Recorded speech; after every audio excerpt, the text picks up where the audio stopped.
हाँ तो साथियों नमस्कार, स्वागत है आप सभी का एक बार फिर से नॉलेज बुक क्लासेज के यूट्यूब चैनल पर। और आज की क्लास में अपन कंप्यूटर से रिलेटेड महत्वपूर्ण प्रश्नों को पढ़ने वाले हैं जो आपके एग्जाम की दृष्टि से काफ़ी ज़्यादा इंपॉर्टेंट है, क्योंकि जो प्रीवियस एग्जाम्स में क्वेश्चन पूछे हैं और इसके अलावा जो इंपॉर्टेंट क्वेश्चन है ना, उन क्वेश्चंस को मैंने यहाँ पर इकट्ठा किया है और आपके सामने लाया हूँ। ठीक है, तो ये वैसे भी बहुत ज़्यादा इंपॉर्टेंट हो जाते हैं, तब आपको पूरे अटेंशन के साथ क्लास को देखना है और हर एक प्रश्न का उत्तर कमेंट करना है ताकि आपको ये प्रश्न यहीं पर याद हो जाए। और इसके साथ ही आपको क्लास को आपके दोस्तों तक शेयर करना कंपलसरी है। और इसके अलावा आप चैनल को सब्सक्राइब कर लेना, क्योंकि मैं आपके एग्जाम के लिए आपको बहुत सारा कंटेंट प्रोवाइड करवाने वाला हूं, ताकि जो मैं कंटेंट आपको प्रोवाइड करवाऊंगा वो आपको आसानी से मिल सके, इसलिए आप चैनल को सब्सक्राइब कर लो। ठीक है, तो चलिए शुरू करते हैं आज की क्लास। और आज की क्लास का आपका पहला प्रश्न है जिसमें आपसे पूछा है कि कंप्यूटर डाटा की सबसे छोटी इकाई है, यानी कंप्यूटर डाटा की सबसे छोटी इकाई कौन सी होती है बताइए। रिकॉर्ड, फाइल, बिट या फिर बाइट। तो देखिए कंप्यूटर डाटा की सबसे छोटी इकाई है ना, वो कहलाती है आपके बिट। क्या कहलाती है? बिट। तो बिल्कुल ऑप्शन सी जो है ये अपना सही उत्तर होगा, है ना। अगला प्रश्न अपन से पूछा है कि इंस्ट्रक्शंस के उस समूह को क्या कहते हैं जो कंप्यूटर को बताता है कि क्या करना है, यानी कि जो इंस्ट्रक्शंस देता है ना उस समूह को अपन क्या कहते हैं बताइए। इंस्ट्रक्टर, प्रोग्राम, कंपाइलर या फिर मेंटर। तो देखिए इंस्ट्रक्शंस के उस समूह को प्रोग्राम कहते हैं जो अपने कंप्यूटर को बताता है कि क्या करना है। ठीक है, तो इसका सही उत्तर हो जाएगा अपना ऑप्शन बी, प्रोग्राम होता है। ठीक है, नेक्स्ट क्वेश्चन अपन से पूछा है कि एक कंप्यूटर की स्मृति सामान्य तौर से किलोबाइट अथवा मेगाबाइट के रूप में व्यक्त की जाती है। तो एक बाइट बना होता है, क्वेश्चन आपसे साफ साफ पूछ रहा है कि एक बाइट किसका बना होता है, मेरे को तो इतना बता दो बस। बताइए, 8 द्विधारी अंकों का, 2 द्विधारी अंकों का, 8 दशमलव अंकों का या फिर 2 दशमलव अंकों का। तो देखिए आपके जो एक बाइट है ना, ये आपके एक बाइट 8 द्विधारी अंकों का बना होता है। किसका बना होता है? 8 द्विधारी अंकों का। ठीक है, तो ऑप्शन ए जो है ये अपना सही उत्तर हो जाएगा। अगला प्रश्न आपसे पूछा है कि कौन सी भाभा परमाणु अनुसंधान केंद्र द्वारा विकसित सुपर कंप्यूटर परियोजना है, यानी कि आपको बताना है कि सुपर कंप्यूटर परियोजना कौन सी है जो आपके भाभा परमाणु अनुसंधान द्वारा विकसित की गई थी। बताइए, चिप्स, अनुपम, परमपदम या फिर flow solver mark.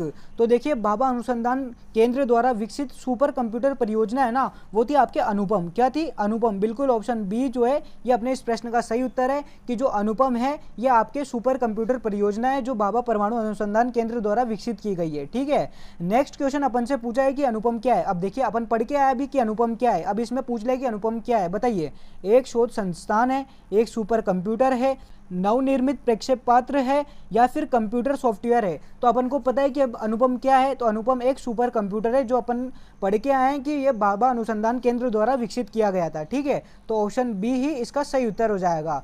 Next question आपसे पूछा है दोस्तों कि वह हार्डवेयर डिवाइस कौन सी है जिसे आमतौर पर कंप्यूटर का ब्रेन कहते हैं, यानी कि साफ साफ पूछा है कि कंप्यूटर का ब्रेन किसे कहते हैं। बताइए, सीपीयू को, सेकेंडरी स्टोरेज को, रैम चिप को या फिर डाटा इनपुट को। तो देखिए कंप्यूटर का दिमाग कहते हैं अपन सीपीयू को। किसको कहते हैं? सीपीयू। बिल्कुल, सेंट्रल प्रोसेसिंग जो यूनिट होता है उसे अपन कंप्यूटर का दिमाग कहते हैं। वो एक डिब्बे सा रखा होता है ना आपके साइड में जिसे आप कंप्यूटर ऑन करते हो, वही सीपीयू कहलाता है। ठीक है, नेक्स्ट है आपके कि पहले इलेक्ट्रॉनिक अंकीय कंप्यूटर में क्या था, यानी कि आपका जो पहला इलेक्ट्रॉनिक कंप्यूटर था ना, अंकीय कंप्यूटर, उसमें क्या था बताइए। स्मृति, अर्धचालक स्मृति, ट्रांजिशन कोड या फिर वोल्व। तो देखिए आपके पहले इलेक्ट्रॉनिक अंकीय कंप्यूटर में ना वोल्व था। क्या था? वोल्व। बिल्कुल ऑप्शन डी जो है ये आपका सही उत्तर हो जाएगा। ठीक है, अगला प्रश्न आपसे पूछा है कि इलेक्ट्रॉनिक कंप्यूटर का आविष्कार किसने किया था। पहले आपसे इलेक्ट्रॉनिक अंकीय कंप्यूटर में क्या था ये पूछा था, अब आपसे पूछा है कि जो इलेक्ट्रॉनिक कंप्यूटर का आविष्कार है ना वो किसने किया, यानी कि आपको बताना है कि जो इलेक्ट्रॉनिक कंप्यूटर का आविष्कारक कौन है। बताइए, मार्कोनी है, एलन एम ट्यूरिंग है, अलेक्जेंडर ग्राहम बेल है या फिर इनमें से कोई नहीं। तो बिल्कुल आपके इस प्रश्न का जो सही उत्तर है वो आपका ऑप्शन डी।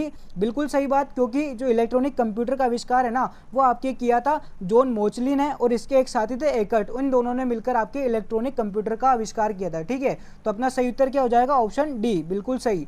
नेक्स्ट क्वेश्चन अपन से पूछा है कि आजकल सबसे अधिक प्रयोग होने वाले निवेश युक्ति है, यानी कि निवेश युक्ति मतलब इनपुट डिवाइस, यानी कि सबसे ज़्यादा प्रयोग में ली जाने वाली इनपुट डिवाइस कौन सी है। अब मैंने आपको पिछली क्लास में बताया था कि इनपुट और आउटपुट डिवाइस क्या होती है। अब आपको पता है कि इनपुट डिवाइस जिससे अपन संदेश देते हैं कंप्यूटर को, और आउटपुट डिवाइस जिससे कंप्यूटर अपन को डाटा अवेलेबल करवाता है। ठीक है, अब बताइए सबसे ज़्यादा यूज आने वाली इनपुट डिवाइस कौन सी है? माउस, ट्रैक बॉल, स्कैनर या फिर इनमें से कोई नहीं। अब अगर आप कंप्यूटर चलाते हो कंटिन्यू तो आपको पता है कि अपन कंप्यूटर चलाने में सबसे ज़्यादा यूज़ किसका करते हैं, तो बिल्कुल माउस का करते हैं, और माउस एक इनपुट डिवाइस है। तो बिल्कुल ऑप्शन ए जो है ये अपने इस प्रश्न का सही उत्तर हो जाएगा। ठीक है, माउस इसका सही उत्तर होगा।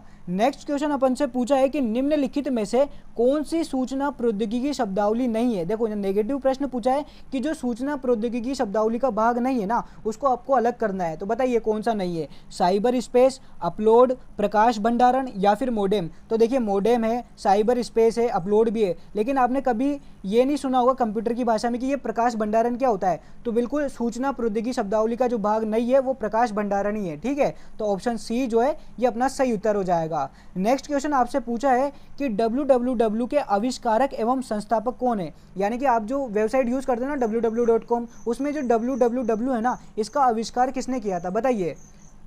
ली एन फियोंग ने, बिल गेट्स ने, टिम बर्नर्स-ली ने या फिर एन रसेल ने। तो देखिए आपके जो www है ना, इसके आविष्कार किया था आपके टिम बर्नर्स-ली ने। बिल्कुल जो टिम बर्नर्स-ली है इन्होंने आपके www का आविष्कार किया था और यही इसके संस्थापक भी थे। ठीक है, तो ऑप्शन सी जो है ये अपना सही उत्तर हो जाएगा। नेक्स्ट क्वेश्चन आपसे पूछा है कि निम्नलिखित में से कौन सा www का सही रूप है। यानी कि साफ साफ प्रश्न में आपसे www की फुल फॉर्म पूछी हुई है। पहले आपसे पूछा है कि www का आविष्कार किसने किया, अब आपसे इसकी फुल फॉर्म पूछ रहा है। तो बताइए क्या होता है, window world wide web working window, world working web या फिर वर्ल्ड वाइड वेब। तो बिल्कुल www का जो फुल फॉर्म है यानी कि सही रूप है वह आपके ऑप्शन डी में वर्ल्ड वाइड वेब। बिल्कुल www का फुल फॉर्म क्या है, वर्ल्ड वाइड वेब है ना। तो ऑप्शन डी जो है ये अपना सही उत्तर हो जाएगा। नेक्स्ट क्वेश्चन अपन से पूछा है कि सीपीयू का अर्थ क्या है। यानी कि जो सीपीयू है ना, जो आपने बताया था कि कंप्यूटर का दिमाग कहते हैं इसको, तो सीपीयू की फुल फॉर्म बता दीजिए। शायद मैंने आपको पहले भी बताई थी, अब आप बताओ क्या कहते हैं।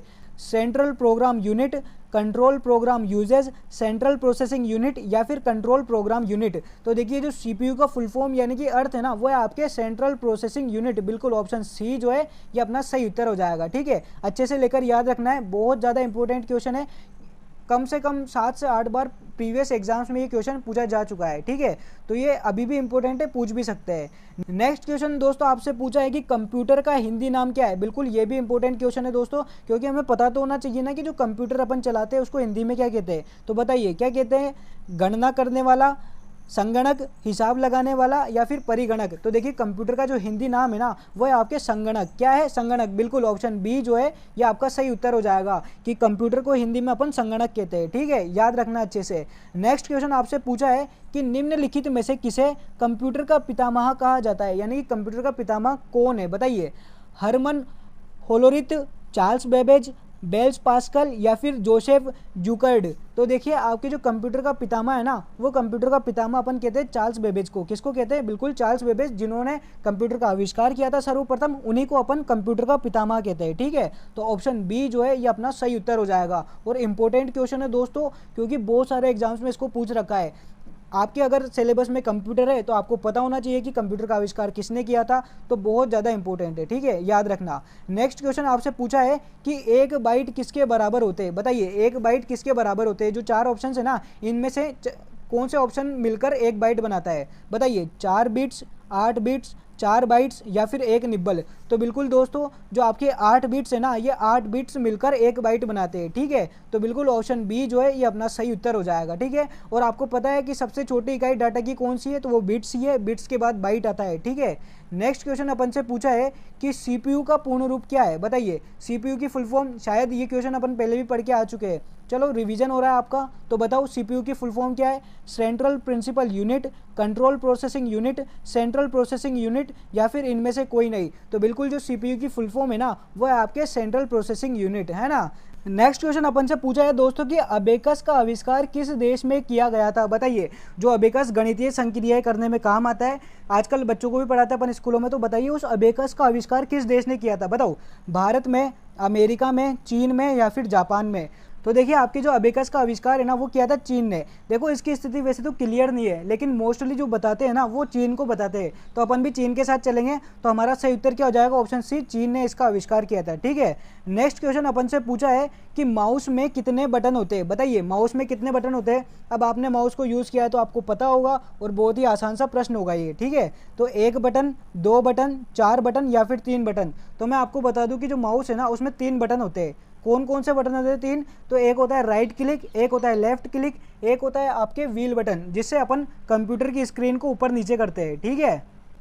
अगला प्रश्न आपसे पूछा है कि पहली पीढ़ी के कंप्यूटर का समय कब से कब तक था? बताइए। जो पहली पीढ़ी के कंप्यूटर है ना, वो कब से कब समय तक चले थे? बताइए। 1951 से 1959, 1948 से 1945, 1946 से 1959 या फिर 1950 से 1965। तो देखिए, आपकी पहली पीढ़ी के जो कंप्यूटर का समय था ना, वो था आपके 1946 से 1959 तक का। बिल्कुल ऑप्शन सी जो है ये अपने इस प्रश्न का सही उत्तर होगा। ठीक है। नेक्स्ट क्वेश्चन दोस्तों आपसे पूछा है कि कीबोर्ड में कितने बटन होते हैं? बताइए। पहले आपसे पूछा था कि माउस में कितने बटन होते हैं, अब कीबोर्ड की पूछ रहा है। तो अब कीबोर्ड में बताना है, तो बताओ। 101 बटन, 102 बटन, 103 या फिर 104। तो आपकी कीबोर्ड में ना बिल्कुल 104 बटन होते हैं। कितने होते हैं? 104 बटन। बिल्कुल ऑप्शन डी जो है ये अपना सही उत्तर है कि आपके कीबोर्ड में जो बटन होते हैं उनकी संख्या होती है 104। ठीक है। नेक्स्ट क्वेश्चन दोस्तों अपन से पूछा है कि भारत में कंप्यूटर का आविष्कार कब हुआ था? बताइए। पहले आपसे पूछा था कि इलेक्ट्रॉनिक कंप्यूटर का आविष्कार किसने किया, अब अपन से पूछ रहा है कि भारत में कंप्यूटर का आविष्कार कब हुआ था? बताइए। 1951, 1946, 1952 या फिर 1950। तो भारत में कंप्यूटर का आविष्कार हुआ था आपके 1952 में। कब हुआ था? 1952। बिल्कुल ऑप्शन सी जो है ये आपके इस प्रश्न का सही उत्तर है। ठीक है। 1952 में भारत में कंप्यूटर का आविष्कार हो गया था। ठीक है। नेक्स्ट क्वेश्चन अपन से पूछा है कि वर्तमान समय में कंप्यूटर की कितनी पीढ़ियां विकसित हुई है? यानी कि वर्तमान में कितनी पीढ़ियां चल रही है कंप्यूटर की? बताइए। 3, 4, 2 या फिर 5। तो बिल्कुल जो कंप्यूटर की पीढ़ियां है ना, वो 5 पीढ़ियां विकसित हो चुकी है। कितनी पीढ़ियां विकसित हो चुकी है? 5। बिल्कुल ऑप्शन डी जो है ये आपके इस प्रश्न का सही उत्तर है कि वर्तमान में कंप्यूटर की 5वीं पीढ़ी चल रही है, यानी कि 5 पीढ़ियां विकसित हो चुकी है। ठीक है। नेक्स्ट क्वेश्चन आपसे पूछा है कि पहली पीढ़ी का कंप्यूटर किस पर आधारित था? यानी कि जो पहली पीढ़ी में जो कंप्यूटर बने उसका आधार क्या था? बताइए। Vacuum tube, circuit board, integrated circuit या फिर इनमें से कोई नहीं। तो बिल्कुल जो पहली पीढ़ी का कंप्यूटर था ना, वो वैक्यूम ट्यूब पर आधारित था। किस पर आधारित था? वैक्यूम ट्यूब पर। बिल्कुल ऑप्शन ए जो है ये अपना सही उत्तर होगा। ठीक है दोस्तों।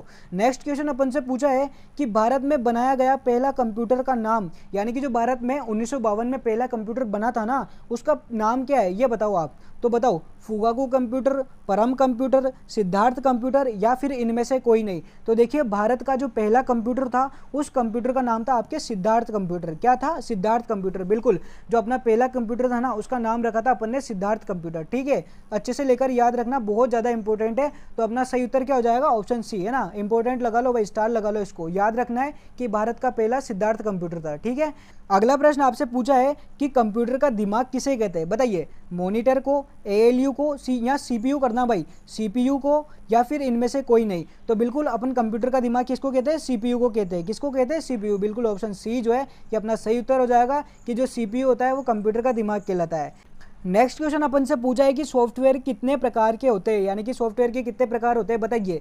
2 प्रकार, 3 प्रकार, 4 प्रकार या फिर 6 प्रकार। तो देखिए, आपके सॉफ्टवेयर है ना, वो 2 प्रकार के होते हैं। कितने प्रकार के होते हैं? 2 प्रकार के। बिल्कुल ऑप्शन ए जो है ये अपने इस प्रश्न का सही उत्तर होगा। ठीक है। अगला प्रश्न अपन से पूछा है कि इनमें से कौन सा डिवाइस हार्डवेयर है? अब आपको ये पता होना चाहिए कि हार्डवेयर क्या होते हैं और सॉफ्टवेयर क्या होते हैं।